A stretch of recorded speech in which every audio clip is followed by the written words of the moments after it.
ওয়াসি বুঝতে পেরেছি মুহাম্মদ সাল্লাল্লাহু আলাইহি ওয়াসাল্লাম আল্লাহর রহমত, করুণার নবী, দয়ার নবী, তার কাছে যদি আমি যেতে পারি তাহলে তিনি আমার সম্পর্কে, যদি তার সামনে যেতে পারি তাহলে তার কঠোর মনোভাব আমার প্রতি নরম হয়ে যাবে।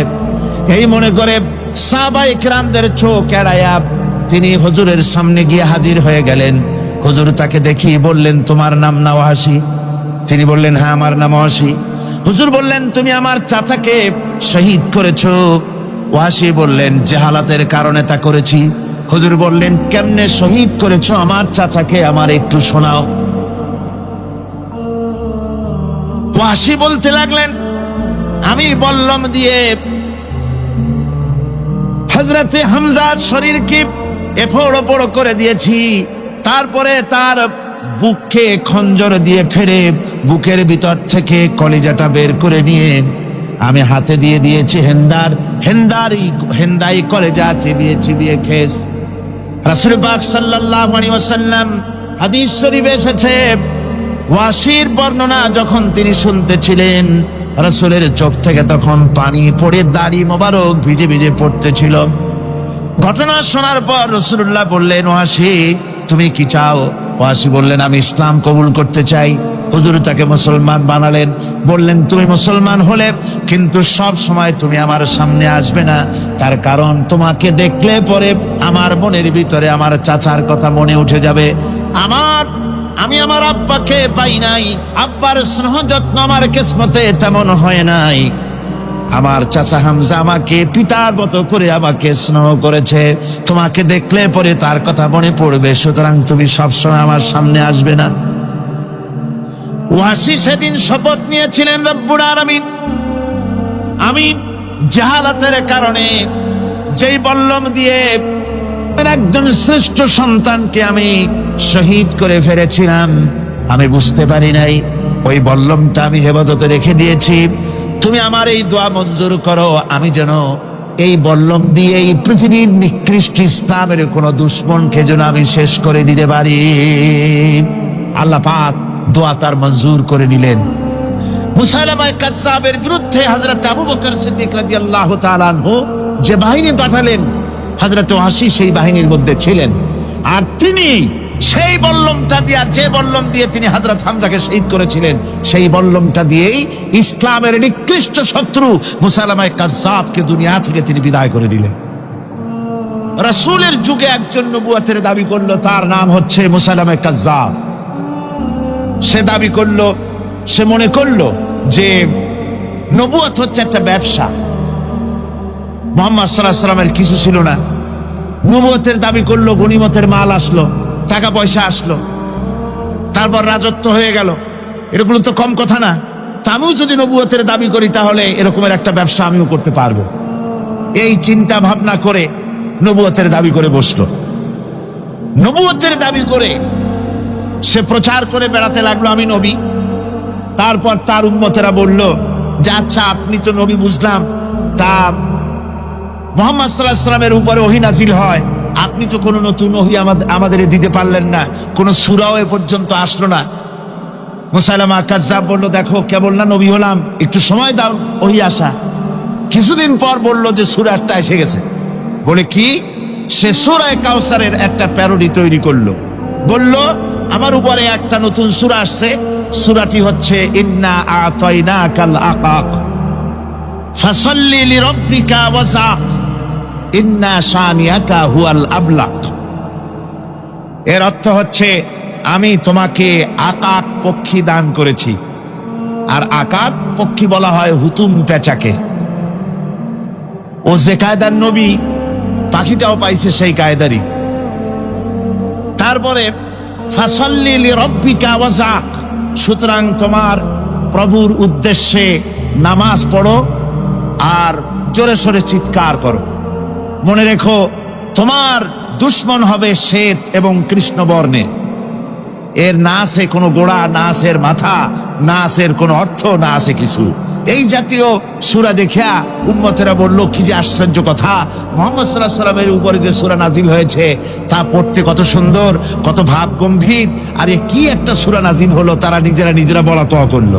আর একবার ধরলো মুসাইলামাকে, তারা বলল মুহাম্মদ সাল্লাল্লাহু আলাইহি ওয়াসাল্লাম তাকে তার উম্মতেরা তাদের বাগানে নিয়ে যায়, নিলে পরে যে বাগান থেকে তিনি যান গাছে খরমা না থাকলে খরমা হয়ে যায়, কোন পানি শূন্য কুয়ার কাছ থেকে গেলে তার বরকতে কুয়ায় পানি চলে আসে। তো আপনি এরকমের কিছু আমাদের দেখান। বললো আমাকেও তোমরা এভাবে নিয়ে যাও। তখন তাকে নিয়ে যাওয়া হলো। দেখলো উম্মতেরা যে এমনই পোড়া কপালে এক নবী তাদের ভাগে পড়ছে, যে বাগান দিয়ে যায় গাছে খরমা থাকলে খরমা পড়িয়ে যায়, নষ্ট হয়ে যায়, আর কোন পানিওয়ালা কুয়ার কাছ থেকে হাঁটলে সে কুয়া থেকে পানিও শেষ হয়ে যায়। এরপরে তার সাহস বাড়লো। মুসাইলামা কাজ্জাব রাসূল পাক সাল্লাল্লাহু আলাইহি ওয়াসাল্লামের কাছে এক চিঠি লিখলো। সে চিঠির ভাষা ছিল মিন মুসাইলামা রাসূলিল্লাহ ইলা মুহাম্মাদুর রাসূলুল্লাহ সালামুন আলাইকুম আম্মা বাদ ফাইন্নী আশরাকতু ফিল আমর ওয়া ইন্না লানা নিসফাল আরদ ওয়া লিকুরাইশিন নিসফাল আরদ ওয়ালাকিন্না কুরাইশান কওমান ইয়াতাদুন। সে চিঠি লিখলো যে মুসাইলামা আল্লাহ রসুলের পক্ষ থেকে নাউজুবিল্লাহ মুহাম্মদ সাল্লাল্লাহু আলাইহি সাল্লামের কাছে এই চিঠি পাঠানো হচ্ছে। ফাইন্নী কাদ আশরাকতু ফিল আমরি মাক, আমি হচ্ছি আপনার নবুয়তের একজন অংশীদার। এই হিসাবে পৃথিবীর অর্ধেক হচ্ছে আমার আর অর্ধেক হচ্ছে কোরাইশদের। কিন্তু কোরাইশরা বিষয়টা বুঝতে না পেরে আমার সাথে বাড়াবাড়ি করতেছে। হুজুর সাল্লাল্লাহু আলাইহি ওয়াসাল্লাম এই চিঠির জবাব দিলেন। হুজুর লিখলেন বিসমিল্লাহির রহমানির রহিম মিন মুহাম্মাদুর রাসূলুল্লাহ সাল্লাল্লাহু আলাইহি ওয়াসাল্লাম ইলা মুসাইলামাতিল কাজ্জাব আসসালামু আলা মান ইত্তাবাআল হুদা আম্মা বাদ ফাইন্নাল আরদা লিল্লাহি ইউরিসুহা মিন ইবাদিহি ওয়াল আকিবাতু লিল মুত্তাকিন। রাসূল পাক সাল্লাল্লাহু আলাইহি ওয়াসাল্লাম লিখলেন এই চিঠি যাচ্ছে মুহাম্মদ সাল্লাল্লাহু আলাইহি ওয়াসাল্লামের কাছ থেকে মুসাইলামা কাজ্জাবের কাছে। শুনে রাখো, শান্তি বর্ষিত হোক তার প্রতি যিনি হেদায়েত প্রাপ্ত।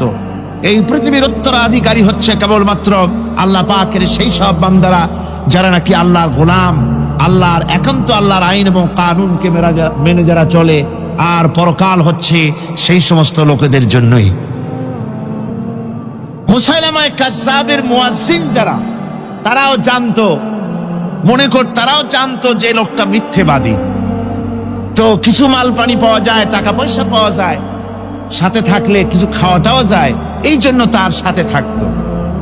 রাসূলুল্লাহর মুয়াজ্জিন আযান দিতেন, আশহাদু আন্না মুহাম্মাদার রাসূলুল্লাহ,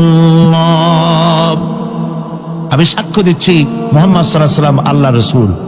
আর মুসাইলামার মুয়াজ্জিন যে ছিল সে আযান দিত আশহাদু আন্না মুসাইলামা ইয়াজামু আন্নাহু রাসূলুল্লাহ।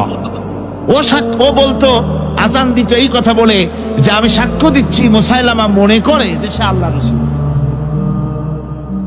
আমার ভাইরা, এরপরে মুসাইলামা কাজ্জাবের বিরুদ্ধে হযরত আবু বকর সিদ্দিক রাদিয়াল্লাহু তাআলা আনহু 40,000 লোকের একটা বিশাল বাহিনী, সাহাবায়ে কেরামদের এক বিশাল বাহিনী পাঠিয়ে দিলেন মুসাইলামা কাজ্জাবের বিরুদ্ধে লড়াই করার জন্য। এর সিবাসারার ছিলেন হযরত খালিদ বিন ওয়ালিদ। এই জিহাদে যাওয়ার সময় ওয়াহশী রাদিয়াল্লাহু তাআলা আনহু, যিনি হযরত হামজা রাদিয়াল্লাহু তাআলা আনহুর কাতিল ছিলেন। হুজুর সাল্লাল্লাহু আলাইহি ওয়াসাল্লাম ফতহ মক্কার দিনে সকলকে ক্ষমা করে দিয়েছিলেন, কিন্তু 5 জন নারী আর 6 জন পুরুষ সম্পর্কে বলেছিলেন এদেরকে যেখানে পাও সেখানে হত্যা করো। এর মধ্যে ওয়াহশী একজন। ওয়াহশী বুঝতে পেরেছি মুহাম্মদ সাল্লাল্লাহু আলাইহি ওয়াসাল্লাম আল্লাহর রহমত, করুণার নবী, দয়ার নবী, তার কাছে যদি আমি যেতে পারি তাহলে তিনি আমার সম্পর্কে, যদি তার সামনে যেতে পারি তাহলে তার কঠোর মনোভাব আমার প্রতি নরম হয়ে যাবে। এই মনে করে সাহাবায়ে কেরামদের চোখ এড়ায়া তিনি হুজুরের সামনে গিয়ে হাজির হয়ে গেলেন। হুজুর তাকে দেখিয়ে বললেন, তোমার নাম না ওয়াহশী? তিনি বললেন, হ্যাঁ আমার নাম ওয়াহশী। হুজুর বললেন, তুমি আমার চাচাকে শহীদ করেছো? ওয়াহশী বললেন, জাহালাতের কারণে তা করেছি। হুজুর বললেন, কেমনে শহীদ করেছো আমার চাচাকে, আমার একটু শোনাও। ওয়াহশী বলতে লাগলেন, আমি বল্লম দিয়ে হযরতে হামজার শরীরকে এফোড় ওপড় করে দিয়েছি, তারপরে তার বুককে খঞ্জর দিয়ে ফেরে বুকের ভিতর থেকে কলিজাটা বের করে নিয়ে আমি হাতে দিয়ে দিয়েছি হেন্দাই কলেজা চিবিয়ে চিবিয়ে খেস।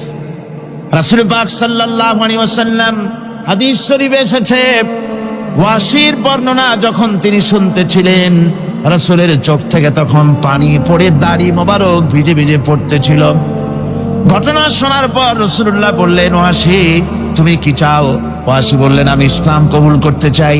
হুজুর তাকে মুসলমান বানালেন, বললেন তুমি মুসলমান হলে কিন্তু সব সময় তুমি আমার সামনে আসবে না, তার কারণ তোমাকে দেখলে পরে আমার মনের ভিতরে আমার চাচার কথা মনে উঠে যাবে। আমি আমার আব্বাকে পাই নাই, আব্বার স্নেহ যত্ন আমার কিসমতে তেমন হয় নাই। আমার চাচা হামজা আমাকে পিতার মতো করে আমাকে স্নেহ করেছে, তোমাকে দেখলে পরে তার কথা মনে পড়বে, সুতরাং তুমি সবসময় আমার সামনে আসবে না। ওয়াসি সেদিন শপথ নিয়েছিলেন, রব্বুল আলামিন আমি জাহালাতের কারণে যেই বল্লম দিয়ে একজন শ্রেষ্ঠ সন্তানকে আমি শহীদ করে ফেলেছিলাম, আমি বুঝতে পারি নাই, ওই বল্লমটা আমি হেফাজতে রেখে দিয়েছি। তুমি আমার এই দোয়া মঞ্জুর করো, আমি যেন এই বল্লম দিয়ে এই পৃথিবীর নিকৃষ্ট ইসলামের কোন দুশ্মনকে যেন আমি শেষ করে দিতে পারি। আল্লাহ পাক দোয়া তার মঞ্জুর করে নিলেন। মুসাইলামা কাযযাবের বিরুদ্ধে হযরত আবু বকর সিদ্দিক রাদিয়াল্লাহু তাআলা আনহু যে বাহিনী পাঠালেন, হযরত ওয়াসি সেই বাহিনীর মধ্যে ছিলেন। আর তিনি সেই বল্লমটা দিয়ে, যে বল্লম দিয়ে তিনি হযরত হামজাকে শহীদ করেছিলেন, সেই বল্লমটা দিয়েই ইসলামের নিকৃষ্ট শত্রু মুসাইলামা কাযযাবকে দুনিয়া থেকে তিনি বিদায় করে দিলেন। আমার ভাইরা, রাসূল পাক সাল্লাল্লাহু আলাইহি সাল্লামের ইন্তেকালের পর এ পর্যন্ত নবুয়তের যারা দাবি করেছে, এক হিসাবে জানা গেছে 28 জন দাবি করা হয়ে গেছে। রাসূল বলেছেন আমার পরে 30 জন মিথ্যেবাদী নবুয়তের দাবি করবে। কতজন করবে? 28 জন হয়ে গেছে, বাকি আছে কত? এর মধ্যে গোলাম আহমদ একজন। গোলাম আহমদ দাবি করলো যে আমি নবী। তার অনেকগুলি বই কিতাব সে লিখলো। বইয়ের মধ্যে এক জায়গায় সে লিখেছে, তার বইয়ে এক জায়গায় লিখেছে যে আমি স্বপ্নে দেখলাম আল্লাহ আমার সামনে উপস্থিত। আল্লাহ আমার সামনে এসেছেন পুরুষের আকৃতিতে, আর আমি তখন স্বপ্নের ভিতরে আমি নিজেকে একজন নারীর মতোই মনে করলাম। স্বপ্নের ভেতরেই আল্লাহ পাক পুরুষ হিসাবে আমাকে ব্যবহার করলেন। আমি স্বপ্নের মধ্যেই গর্ভবতী হলাম এবং স্বপ্নের ভিতরে আমি গোলাম আহমদ মসিহে রূপান্তরিত হয়ে গেলাম। নাউযুবিল্লাহি মিন যালিক। গোলাম আহমদ বলছে আল্লাহ পাক ওহীর মাধ্যমে আমাকে জানিয়েছেন, আল্লাহ আমাকে বলেছেন, গোলাম আহমদ তুমি হচ্ছ আমার সন্তান তুল্য। নাউযুবিল্লাহি মিন যালিক। এইভাবে অসংখ্য মিথ্যে কথা দিয়ে বইপত্র রচনা করেছে। লোকেরা তার কাছে নবুয়তের প্রমাণ চেয়েছে। আসলে শরীয়তের বিধান হচ্ছে হুজুরের পরে যদি কেউ নবুয়তের দাবি করে, তাহলে তাকে সে নবী কিনা এর কোনো প্রমাণ তার কাছে চাওয়াও জায়েজ নাই। যেহেতু প্রমাণ চাইতে গেলে বোঝা যায়, সন্দেহ হয়, কিছুটা প্রমাণ দিতে পারলে তাহলে সে নবী হবে। কথা বুঝতে পেরেছেন? এই জন্য রাসূলের পরে যদি কেউ নবুয়তের দাবি করে, তাহলে তার কাছে নবুয়তের দাবির কোনো প্রমাণও চাওয়া যাইবে না। বিনা প্রমাণে রাসূলের পরে নবুয়তের দাবি যেই করবে সে কি হবে? জোরে বলেন কি হবে? কাফের হয়ে যাবে। দুনিয়ার সমস্ত উলামা, সমস্ত মুহাদ্দিস, সমস্ত মুফাসসির, দুনিয়ার সমস্ত মুফতি সব একমত, কোনো দ্বিমত নাই, গোলাম আহমদ কাদিয়ানী কাফের। তার অনুসারীরাও তার জামানায় মাওলানা আতাউল্লাহ শাহ বুখারী রাহমাতুল্লাহ আলাইহি, তার সঙ্গে একটা বহস হলো। যেহেতু গোলাম আহমদ বলেছিল যে আমার এই 40 দিনের মধ্যে কেউ প্রতিবাদ করুক যেগুলি আমার ওহী নয়। হযরতে মাওলানা আতাউল্লাহ শাহ বুখারী রাহমাতুল্লাহ আলাইহি সেই যুগের একজন শ্রেষ্ঠ আলিম। তিনি বললেন, আমি তোমার কাছে কোনো প্রমাণ চাই না তুমি নবী কিনা। আমি জানি তুমি মিথ্যেবাদী, তবে তোমাকে বলতে হবে তুমি এই শক্তি কোথায় পেলে। গোলাম মোহাম্মদ বলল, কোরআন শরীফই আছে আমার এই শক্তির উৎস। কোথায়? বলল যে এই যে আয়াতটা আমি আপনাদের সামনে তেলাওয়াত করেছি, ঈসা আলাইহিস সালামের ওই কথাই গোলাম মোহাম্মদ বলল যে হযরত ঈসা আমার সম্পর্কে বলেছেন, ইয়াতি মিন বাদি ইসমুহু আহমদ, আমার পরে একজন নবী আসবেন, রাসূল আসবেন, তার নাম হবে আহমদ, আমি সেই আহমদ। মাওলানা আতাউল্লাহ বুখারী বলছেন, তোমার নাম তো আহমদ না, তোমার নাম হচ্ছে গোলাম আহমদ। তার অর্থ হলো হযরত ঈসা আলাইহিস সালাম যে আহমদের কথা বলেছেন, তুমি সেই আহমদের গোলাম। গোলাম আহমদ বললেন, দেখুন আমার নামের প্রথম শব্দ গোলাম, এটা হচ্ছে আমার লকব। আমি আমার নামের লকবটা ছেড়ে দিলাম, বাদ দিয়ে দিলাম, আর ব্যবহার করব না। তাহলে তো আমি আহমদ থাকি, আপনি তো আর আপত্তি করতে পারেন না। মাওলানা বুখারী বললেন, নামের প্রথম শব্দ বাদ দেওয়া যদি জায়েজ হয়, তাহলে তোমার ফতোয়া দিয়ে আমার নামের প্রথম শব্দ বাদ দিয়ে দিলাম। আমার নাম আতা আল্লাহ, নামের প্রথম শব্দ আতা বাদ দিয়ে দিলাম। তো আতা যদি বাদ দেই তাহলে আল্লাহ হই, আর আল্লাহ হয়ে বলছি তোমার মতো গাধাকে নবুয়াত আমি দেই নাই। এরপর এই পৃথিবীর নিকৃষ্ট পাপী এই কাফেরের মৌত হলো কোথায়? জোরে বলেন, এই কাফেরের মৌত হলো কোথায়? পায়খানার ভেতরে মৌত হয়েছে। আমার বন্ধুগণ, সুতরাং বাংলাদেশে যত কাদিয়ানি আছে, সমস্ত কাদিয়ানিরা কাফের। সমস্ত কাদিয়ানিরা কি? আরো জোরে বলুন, তারা কি? কাদিয়ানিরা মুসলমানদের গোরস্থানে, তাদের মানুষ মারা গেলে মুসলমানদের গোরস্থানে তা দাফন করে না। মুসলমানদের জানাজায় তারা কোনোদিন আসে না। মুসলমানদের কোন মসজিদে তারা নামাজ পড়তে যায় না। তারা আলাদাভাবে মসজিদ তৈরি করে মসজিদের নামে। গোলাম মোহাম্মদ কাদিয়ানির অনুসারীরা যে মসজিদ করে, ওগুলি মসজিদ নয়, এগুলি মসজিদে জিরাত। এগুলি কি? মসজিদে জিরাত। এগুলি কখনোই মসজিদের সম্মান পেতে পারে না। তারা কোরআনে কারীমের ব্যাখ্যা নিজেরা করেছে, নিজেরা তৈরি করেছে, যার সাথে আহলে সুন্নাতুল জামাতের হাদিসের কোনো মিল নাই, নিজেরাই করেছে। সুতরাং এই কাদিয়ানীদেরকে সৌদি আরবিয়া সহ মধ্যপ্রাচ্যের 18টি দেশ এবং পাকিস্তান সরকারও নন মুসলিম মাইনরিটি হিসাবে ঘোষণা করেছে। বাংলাদেশ সরকারের কাছে কাদিয়ানীদেরকে অমুসলিম ঘোষণার জন্য দাবি জানানো হচ্ছে দীর্ঘদিন থেকে, কিন্তু যে সরকারি আসে কর্ণপাত করে না। কাদিয়ানীদের সাথে তাল মিলিয়ে চলতে চেষ্টা করে, আর এই তাল মিলিয়ে চলার অর্থই হলো মুনাফিকি। এই তাল মিলিয়ে চলার অর্থ কি? মুনাফিকি। বাংলাদেশের সব আলেম, সব উলামা ঐক্যবদ্ধভাবে দাবি করেছে কাদিয়ানীদেরকে অমুসলিম ঘোষণা করার জন্য, কিন্তু আজ পর্যন্ত তা করা হয়নি। আজকের মাহফিল থেকেও, এই বিশাল জনসমুদ্র, আমরা কোরআনে কারীমের তাফসীরের মাহফিল থেকে দাবি জানাই সরকারের কাছে কাদিয়ানীদেরকে অমুসলিম সংখ্যালঘু হিসাবে ঘোষণা করা হোক। এ প্রস্তাবে দাবি কি আপনাদেরও? হাত উঁচু করে দেখা। রব্বানা যালামনা আনফুসানা ওয়া ইন লাম তাগফির লানা ওয়া তারহামনা লানাকুনান্না মিনাল খাসিরিন। ربنا لا تزغ قلوبنا بعد إذ هديتنا وهب لنا من لدنك رحمة إنك أنت الوهاب। আয় আল্লাহ তাআলা, হাজার হাজার মুসলমান নরনারী ঠান্ডাকে উপেক্ষা করে তোমার দ্বীনের কথা শোনার জন্য, কোরআনে কারীমের কথা শোনার জন্য এই মাঠে এসে হাজির হয়েছে। আল্লাহ, তুমি দয়া করে মেহেরবানি করে আলোচনার সওয়াবটুকু হুজুরে পুরনূর সাল্লাল্লাহু আলাইহি ওয়াসাল্লামের রূহ মুবারকে পৌঁছে দাও।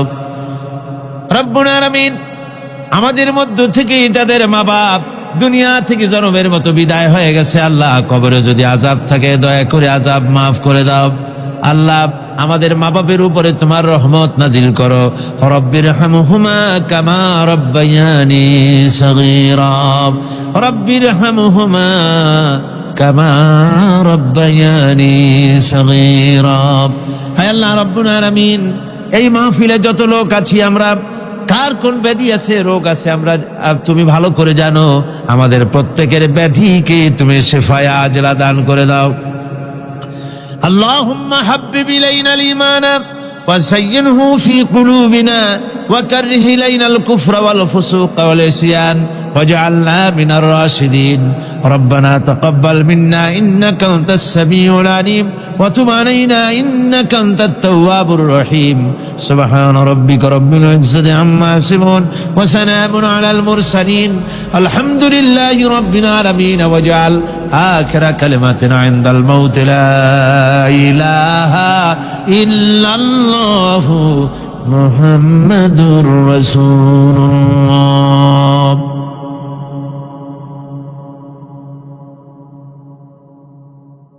হযরত ইবনে আব্বাস রাদিয়াল্লাহু তাআলা তিনি বলছেন আমি রাসূলুল্লাহকে বলতে শুনেছি আল্লাহর নবী বলেছেন দুইটি চোখে জাহান্নামের আগুন দুইটা চোখকে স্পর্শ করবে না একটা চোখ হচ্ছে গভীর রাত্রে যারা আল্লাহর ভয়তে জাহান্নামের ভয়তে যারা কান্দে জাহান্নামের আগুন ওই চক্ষুকে স্পর্শ করবে না আর যারা দিন প্রতিষ্ঠার জন্য আল্লাহর দিন কায়েমের জন্য ময়দানে যারা লড়াই করে রাতের বেলায় পাহারা দেয় ওই পাহারারত চোখের মধ্যে জাহান্নামের আগুন ওই চোখে স্পর্শ করবে না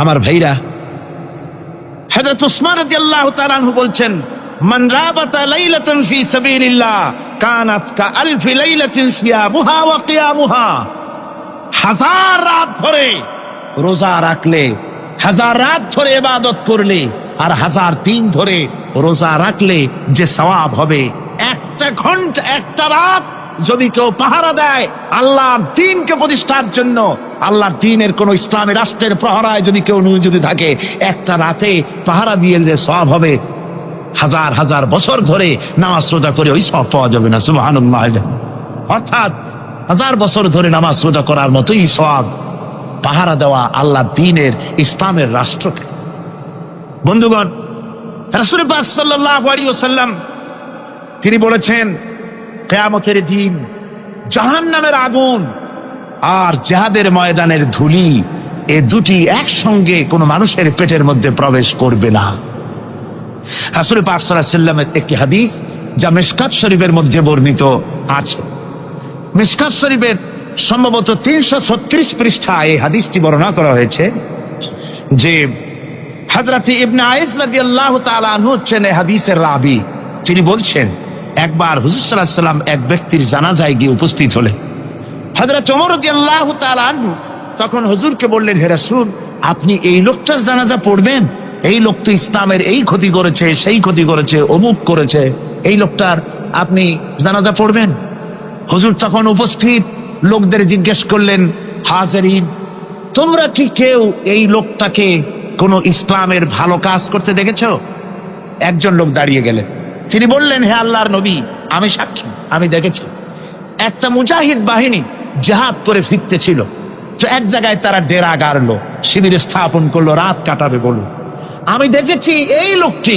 সারা রাত সেই মুজাহিদদেরকে সাহাবীদেরকে সারা রাত জেগে জেগে পাহারা দিয়েছে আল্লাহর নবী জানাজার ইমামতি করলেন আর এরপরে তাকে কবরের মধ্যে মাদফুন করে দিয়ে নবীজি তার কবরের পাশে দাঁড়িয়ে বললেন ইন্না আসহাবাকা ইয়াদুন্নুনা আন্নাকা মিন আহলিন নার ওয়া আনা আশহাদু আন্নাকা মিন আহলিল জান্নাহ নবীজি বলছেন ও কবরবাসী তোমার সাথীরা মনে করে তুমি জাহান্নামী আর আমি নবী মুহাম্মদ সাল্লাল্লাহু আলাইহি ওয়াসাল্লাম সাক্ষী দিচ্ছি তুমি বেশক আল্লাহর বেহেশতি তুমি অবশ্যই আল্লাহর জান্নাতে যাবে এরপর হযরত ওমরের দিকে ফিরে রাসূলুল্লাহ বললেন ওমর মানুষের শুধু বাহ্য দৃশ্যটাই দেখো না তার অন্তরের জজবাটাকেও কদর করো সুবহানাল্লাহ বিহামদিহি এই জিহাদের ময়দানে যারা কাজ করে জান দেয় মাল দেয় আল্লাহ পাক তাদের উপরে রহম করে এই জিহাদ হচ্ছে এক অগ্নি পরীক্ষা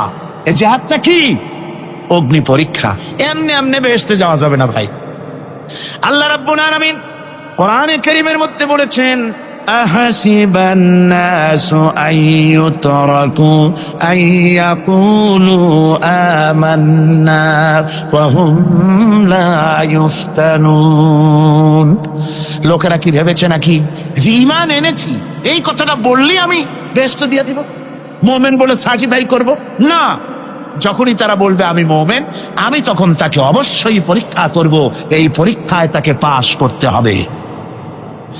কোরআনে কারীমে আল্লাহ রাব্বুল আলামিন অনেক জায়গায় এই কথাগুলি বলেছেন। এমনি এমনি ছেড়ে দেওয়া হবে না। আমি অতীতের লোকদেরকেও পরীক্ষা করেছি, তোমাদেরকেও পরীক্ষা করব। পরীক্ষা না দিয়ে কেউ তোমরা বেহেশতে যেতে পারবে না। এই জমিনে তোমাদের আগুনের পরীক্ষা দিতে হবে।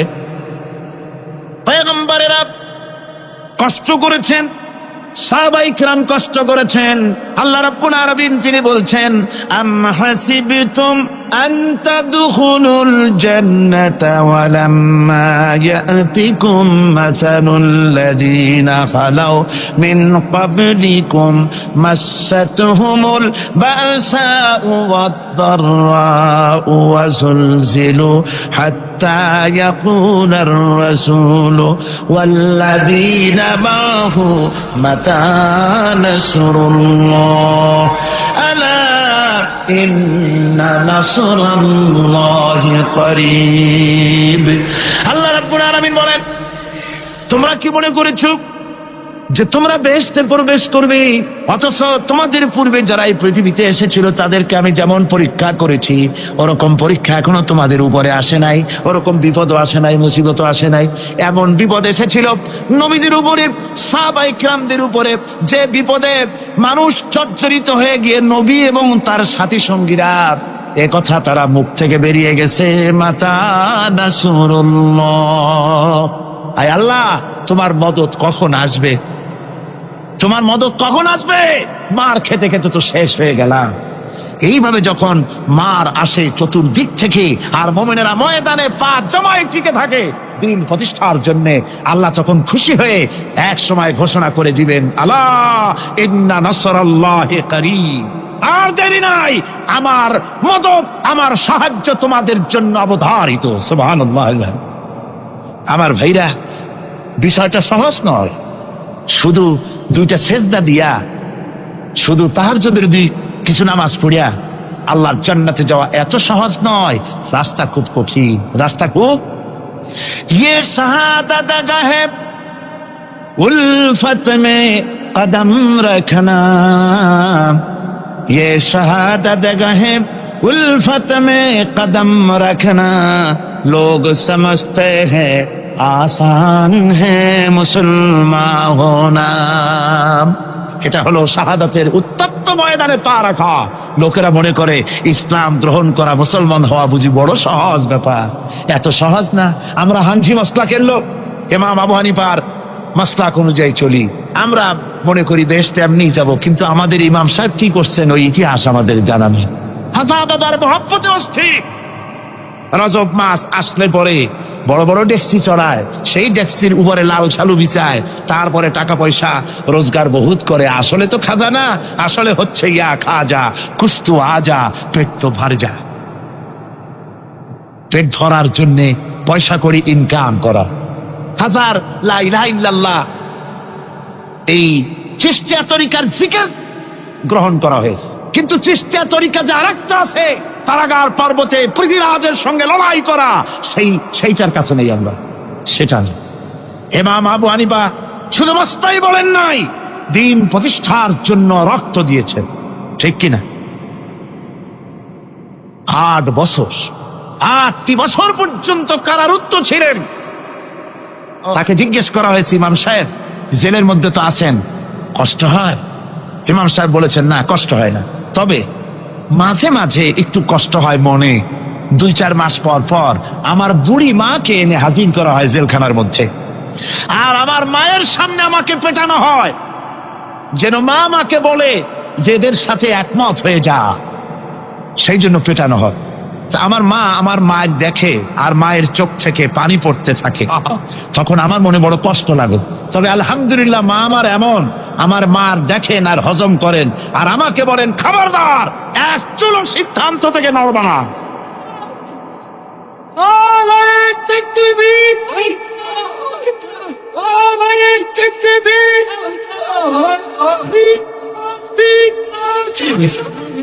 আমার ভাইরা, ইমাম মালিক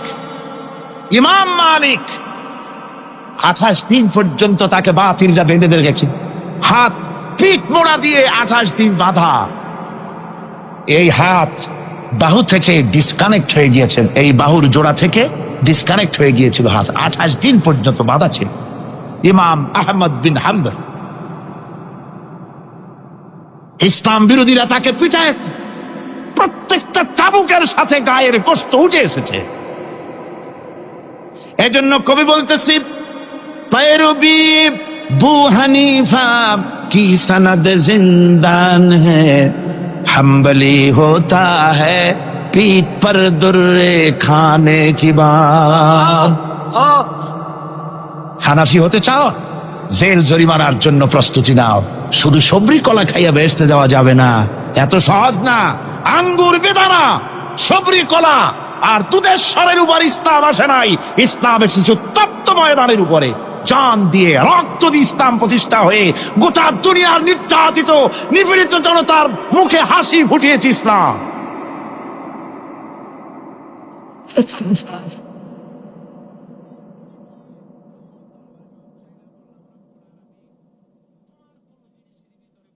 আমার ভাইয়েরা, এই জিহাদ যখন শুরু হয়ে যাবে, মুসলমানেরা যখন আল্লাহর দায় বিধান কায়েমের জন্য যখন লড়াইয়ের ময়দানে যখন ঝাঁপায়া পড়বে, সে ময়দানে যদি তাদের অস্ত্র কম থাকে, জনসংখ্যা কম থাকে, আল্লাহ রাব্বুল আলামিন ওয়াদা করেছেন, ওয়া কানা হাক্কান আলাইনা নাসরুল মুমিনিন। আল্লাহ রাব্বুল আলামিন বলেন, মুমিনরা যখন বিপদে পড়ে যায়, তখন মুমিনদের সাহায্য করা আমি আল্লাহর জন্য ওয়াজিব হয়ে যায়। আমি আল্লাহর জন্য ওয়াজিব। আমার মুমিন ময়দানে মার খাবে আমার দিনের জন্য, আর আমি তাকায় তাকে দেখবো না, তা হবে না। প্রাথমিক পর্যায়ে দেখবো যে তোমরা আসলেই দিন প্রতিষ্ঠার জন্য লড়ো কিনা। তোমাদের বিবি বাল বাচ্চা তোমাদের সামনে শেষ হবে, ঘর বাড়ি চলে যাবে, চাকরি যাবে, সব যাবে, তারপরেও আমার দিন প্রতিষ্ঠার জন্য ময়দানে টিকে থাকো কিনা। যদি তা থাকো, তাহলে আমার মদদ অবশ্যম্ভব। আর কাফিরদের বিরুদ্ধে বিজয়ের জন্য রব্বুল আলামিন বলেছেন, ওয়া কাফাল্লাহুল মুমিনিনাল কিতালা ওয়া কানাল্লাহু কাবিয়ান আজিজা। কাফিরদের বিরুদ্ধে লড়াইয়ের ময়দানে মুসলমানদেরকে সাহায্য করার জন্য আল্লাহই যথেষ্ট। কে যথেষ্ট? আল্লাহ যথেষ্ট। রব্বুল আলামিন বলেছেন, ওয়ালা তাহিনু ওয়ালা তাহজানু ওয়া আনতুমুল আলাউনা ইন কুনতুম মুমিনিন। কোনো ভয় নাই, কোনো চিন্তা নাই, যদি তোমরা মুমিন হও, আমি আল্লাহ রাব্বুল আলামিন তোমাদেরকে বিজয়ী করব। এ ওয়াদা কার? আল্লাহর ওয়াদা কখনো মিথ্যা হয়? আল্লাহ কি মিথ্যা কথা বলেন? নাউযুবিল্লাহ। وَمَنْ أَصْدَقُ مِنَ اللَّهِ قِيلًا। আমি আল্লাহর চাইতে সত্যবাদী আর কে হতে পারে? আল্লাহ পাক বলছেন, আমি সাহায্য করব তোমাদেরকে, যদি প্রয়োজন হয় তাহলে আমি ফেরেশতা দিয়ে সাহায্য করব। সুবহানাল্লাহ বলো। আল্লাহ রাব্বুল আলামিন সূরা আল-আনফালের ভিতরে ঘোষণা করেছেন, দুনিয়ার মানুষকে তিনি শুনায় দিচ্ছেন নবীজির সঙ্গে সাহায্যের ব্যাপারে যে কথাবার্তাগুলি হয়েছিল। ইয তাস্তাগীসুনা রাব্বাকুম ফাস্তাজাবা লাকুম আন্নী মুমিদ্দুকুম বিআলফিম মিনাল মালাইকাতি মুরদিফিন। স্মরণ করো সেই সময়ের কথা যখন তোমরা আমার কাছে কাকুতি বিনীত করে সাহায্য কামনা করতেছিলে যে আমাদেরকে 1000 ফেরেশতা দিয়ে সাহায্য করা হোক। আল্লাহ পাক বলেন, আমি ফেরেশতা দিয়ে তোমাদেরকে ময়দানে সাহায্য করেছি, জিহাদের ময়দানে। সুবহানাল্লাহ বিহামদিহি। আল্লাহ রাব্বুল আলামিন বলেন, তোমরা যখন সাহায্য প্রার্থনা করেছিলে, আমি সাহায্য তোমাদের দিয়েছি। স্মরণ করো সেই সময়ের কথা যখন তোমাদের নবী তোমাদেরকে বলেছিল, ইয তাকুলু লিল মুমিনিনা আলাইয়াকফিয়াকুম আইয়ুমিদ্দাকুম রাব্বুকুম বিসালাসাতিন আলাফিম মিনাল মালাইকাতি মুনজিলিন। আল্লাহ রাব্বুল আলামিন বলেন, আমি এইভাবে করে যখন তোমাদের নবী তোমাদেরকে বলেছিল যে তোমাদের জন্য এটা কি যথেষ্ট নয় যে আল্লাহ পাক তোমাদের জন্য 3000 দিয়ে ফেরেশতা নাজিল করবেন, হ্যাঁ আমি তখন 3000 ফেরেশতা নয় বরং 5000 ফেরেশতা দিয়ে তোমাদেরকে সাহায্য করার ওয়াদা করেছি। 3000 নয়, 5000 চিহ্নযুক্ত ফেরেশতা নাজিল করে দিয়ে তোমাদের সাহায্য করবো বলে আমি ওয়াদা করেছি। আজও সেই মদদ আল্লাহর পক্ষ থেকে আমাদের জন্য, ওই মদদ আজও আসতে পারে। কবি বলছেন, ফেজায়ে বদরে পয়দা কুন ফেরেশতে তেরি নুসরত কো উতর সকতে গর্দু সে কতর অন্দর কতর আবি। বদরের মুসলমানদের মতো যদি ঈমান তোমাদের আসে, তাহলে আজও আকাশ থেকে কাতারে কাতারে ফেরেশতা আমি আল্লাহ অবতীর্ণ করে দিতে পারি। সুবহানাল্লাহ ওয়া বিহামদিহি। আমার ভাইরা, হযরতে সাদ বিন আবি ওয়াক্কাস রাদিয়াল্লাহু তাআলা আনহু, তিনি কাদিসিয়ার যুদ্ধের পর যখন পারস্য দখলের জন্য চললেন, পহরাস নগর অবরোধ করলেন, সামনে পড়ল নদী। এই নদী পাড়ি দিবেন, সাথে তার হাজার হাজার সৈন্য, এই সৈন্য নিয়ে নদী পাড়ি দিবেন। জিজ্ঞেস করলেন সাহাবীদের, তোমরা কি চাও ইসলামের আন্দোলন, ইসলামের জিহাদ, আল্লাহর দ্বীন এখানেই শেষ হয়ে যাক, এটা চাও, না ইসলামের এই কলেমার আওয়াজ নদীর ওপারেও নিয়ে যেতে হবে, অথচ আমাদের কাছে কোনো পারাপারের কোনো নৌকা নাই, কি করতে চাও? সাহাবীরা বললেন, আমরা আপনার অর্ডার ফলো করব, আমরা এই নদীর ওপারে গিয়েও কালেমার পতাকাকে উড্ডীন করতে চাই, কালেমার সুশীতল ছায়াতলে গোটা দুনিয়াকে আনতে চাই। হযরতে সাদ তখন বললেন, তাহলে তোমরা সবাই আমার পেছনে পেছনে এই দরিয়ার ভিতরে ঝাঁপিয়ে পড়ো, আর আমার সঙ্গে সবাই উচ্চারণ করো, নাস্তাঈনু বিল্লাহি ওয়া নাতাওয়াক্কালু আলাইহি হাসবুনাল্লাহু নি'মাল ওয়াকিল নি'মাল মাওলা ওয়া নি'মান নাসির। ইতিহাস লিখতেছি, 60,000 সৈন্য তাদের অশ্ব নিয়ে, তাদের উষ্ট্র নিয়ে, তাদের মালপত্র নিয়ে, জিহাদের সামান নিয়ে শ্রাবণীর খরস্রোতা নদী, উত্তাল তরঙ্গমালায় ভরা নদীর উপর থেকে এই সাহাবীরা পাড়ি দিয়ে ওপার চলে গেলেন। ওপার যাওয়ার পরে হযরতে সাদ বলছেন, তোমাদের কেউ কি হারায় গেছে নাকি? সবাই এদিক ওদিক তাকায়, খোঁজ করে বলল, মানুষ তো দূরের কথা, একটা উট আর ঘোড়াও একটাও হারায় যায় নাই। একজন বলল, আমার একটা পেয়ালা, যে পেয়ালা আমি পানি পান করতাম, সেই পেয়ালাটা তুফানে ছিটকে কোথায় চলে গেছে, ওইটা হারায় গেছে। হযরতে সাদ বলেন, মুজাহিদের কোন জিনিস দরিয়া নিতে পারে না, অবশ্যই তা ফেরত আসবে। এই কথা তিনি বলতেছিলেন, হঠাৎ করে দরিয়ার কিনারে একটা আওয়াজ হলো, দেখা গেল তুফানের ভিতরে সেই হারানো বাটিটা তাদের মধ্যে বেরিয়ে এসেছে। আল্লাহু আকবার! মুজাহিদদেরকে সাহায্য করেন স্বয়ং আল্লাহ রাব্বুল আলামিন। আফ্রিকার জঙ্গলের কাছে, ভিন্ন ইতিহাস, জঙ্গলের কাছেই মুসলমানদেরকে থাকতে দেওয়া হয়েছিল। মনে করা হয়েছিল জঙ্গলের সমস্ত হিংস্র প্রাণীরা এই মুসলমানদের শেষ করে দেবে, যুদ্ধ করা লাগবে না। হযরতে সাদ সে অবস্থা বুঝতে পারলেন, তিনি একটা মঞ্চ তৈরি করলেন। সেই মঞ্চের উপরে দাঁড়ায় জঙ্গলের প্রাণীদের দিকে লক্ষ্য করে তিনি নোটিশ জারি করে দিলেন, বললেন, ইয়া আইয়াতুহাল হাশারাতু ওয়াস-সিবাউ নাহনু আসহাবু রাসূলুল্লাহ সাল্লাল্লাহু আলাইহি ওয়াসাল্লাম। হে জঙ্গলের হিংস্র প্রাণীরা, আমরা আল্লাহ রাসূলের সাহাবী, ফাইন্না নাজিলুনা ফামান ওয়াজাদনা বাদাহু কাতালনাহু। আমরা রাসূলের সাহাবী, এইখানে আল্লাহর দ্বীনকে কায়েম করার জন্য আমরা এসেছি, আল্লাহর কলেমার আওয়াজ নিয়ে আমরা এখানে রাত কাটাবো। সুতরাং এই জঙ্গলের ভিতরে হিংস্র প্রাণী যত আছো, সব আমাদের এই জায়গা ছেড়ে অন্যত্র চলে যাও। আফ্রিকার জঙ্গলি মানুষেরা চিন্তা করলো, মানুষের কথা কি জঙ্গলি প্রাণীতে শোনে নাকি, পাগলে কয় কি? তারা তাকায় তাকায় দেখলো, হযরতে সাদের এই ঘোষণার পরে বাঘের কাতারে বাঘ, সিংহের কাতারে সিংহ, সাপের কাতারে সাপ, যার যার ডিম আর বাচ্চাগুলি মুখে কামড়ায়া সাহাবীদের এলাকা ছেড়ে দিয়ে তারা অন্যত্র চলে গেল। আমার মুসলমান ভাইরা, এই ছিল মুসলমানদের ইতিহাস। দ্বীন প্রতিষ্ঠা করার কাজে মুসলমান এগোলে আল্লাহই মদত করেন। কে মদত করে?